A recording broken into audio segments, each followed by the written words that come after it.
a arte, o belo e o sagrado. Nesse capítulo nós vamos ver muito o Egito Antigo, vamos estudar o processo de mumificação, vamos estudar alguns faraós e outros assuntos. No Antigo Egito, todos os atos políticos, sociais, jurídicos ou artísticos eram norteados pela religião. A figura mais importante era a figura do faraó, que além de ser governador, ele também era visto como como é que eu posso dizer, como uma personificação de um deus. Geralmente era o deus Sol. A crença de que o faraó era um ser divino era tanta que os seus túmulos eram magníficas obras de arte e de engenharia para preservar assim o seu corpo e seus bens, já que se acreditavam em vida após a morte, no caso como eles chamavam, no pós-morte. Com o passar do tempo, muitos túmulos foram saqueados e seus bens foram vendidos para mercadores e colecionadores. O único túmulo encontrado totalmente intacto foi o túmulo de Tutankhamun em 1922. Essas imagens são as imagens de Tutankhamun. Na imagem ao lado vocês têm a restauração do túmulo de Tutankhamun. Embaixo vocês têm as obras, os hieróglifos, que foram encontrados na parede do túmulo. A arte sagrada, a imortalidade da alma. A arte egípcia era profundamente associada ao sagrado e à religiosidade. Nesta imagem nós temos um grupo de carpideiras no túmulo de Ramsés. Foi príncipe egípcio da 18ª dinastia. Acreditava-se que para que a alma sobrevivesse, o corpo sagrado do faraó deveria ser resguardado do processo natural de decomposição. Assim, eles praticavam a mumificação. A mumificação era feita em diversas partes. Primeiro, eles tiravam toda a roupa do faraó e daí eles lavavam, eles banhavam o faraó em óleos aromáticos, utilizando flores, utilizando perfume, utilizando óleos, entre outros. Depois, os seus órgãos eram retirados, ele era eviscerado e os seus órgãos principais eram colocados dentro de 4 jarros. Esses jarros continham a cabeça dos filhos de Horus, certo? Em um jarro era colocado o estômago, no outro o fígado, no outro os pulmões e por último os intestinos. O cérebro do faraó era removido com pequenas pinças. Eles colocavam as pinças no nariz, depois eles sacudiam e tiravam o cérebro do faraó. Por último, ele era envolto naquela famosa atadura, eu posso dizer assim, e colocado no sarcófago. Além disso, eram feitas pinturas em baixos relevos nas câmaras mortuárias. Para quê? Para que o faraó pudesse contemplar a arte e a beleza e assim não se sentir tão solitário no mundo dos mortos. Em várias culturas da antiguidade, era costume matar e enterrar também os servos, os escravos, as esposas, junto com o monarca, assim para poder servi-los no mundo dos mortos.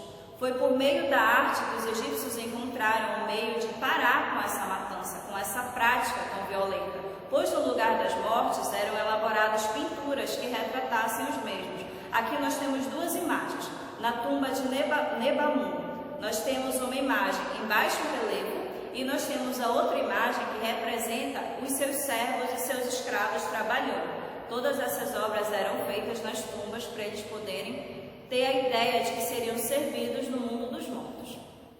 Para os egípcios representarem a figura humana, eles utilizavam a lei da frontalidade. Como assim? Nós temos passos da lei da frontalidade. O rosto era pintado sempre de perfil, certo? Dessa maneira. Os olhos desenhados como se vista de frente. Como assim?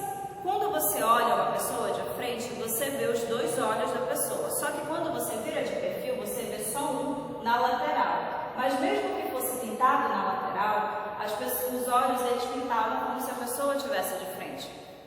Os ombros e peitos representados de maneira frontal. Braços e pernas de perfil, facilitando a identificação do movimento. Eu acho que todos vocês conhecem essa representação aqui, eu acho que vocês já viram.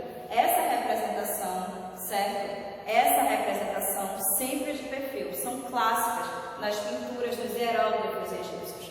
a partir da silhueta interna da curva do pé, com o dedo maior como referência, o dedão como referência, mesmo que mostrasse a pessoa com 2 pés esquerdos.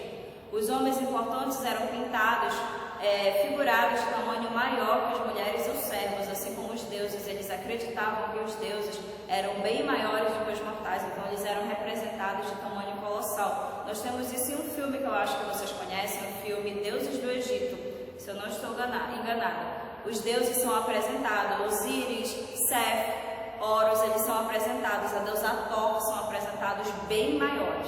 O estilo na arte egípcia. Os artistas egípcios eram dotados de grande sabedoria desde cedo, mas o mais importante, eles precisavam saber ler e escrever. No caso das esculturas, elas deveriam retratar fielmente a fisionomia, os traços sociais e a condição social, lembrando que os escravos, os servos e aquelas pessoas assim com uma classe social menor, os mais abastados, não eram representados por esculturas, somente faraós e suas famílias e os sacerdotes. Algumas eram representadas pessoas sentadas, as mãos sobre os joelhos e as pernas em 90 graus, eles, no caso, sentados com a mão sobre o joelho. Referente às divindades, nas esculturas os homens eram pintados em tons mais escuros que as mulheres. Os deuses tinham feições diferenciadas, cada deus tinha uma feição diferente. Horus, deus dos céus, tinha cabeça de falcão. Anubis, deus dos ritos funerais, cabeça de um chacal. Seth, deus do caos e da guerra, era representado por vários animais misturados, muitas das vezes até cabeça de porco, mão de chacal, cauda de lobo. Ísis, a deusa do sagrado feminino, possuía asas, e Osíris, o deus da vida, era representado com os braços cruzados.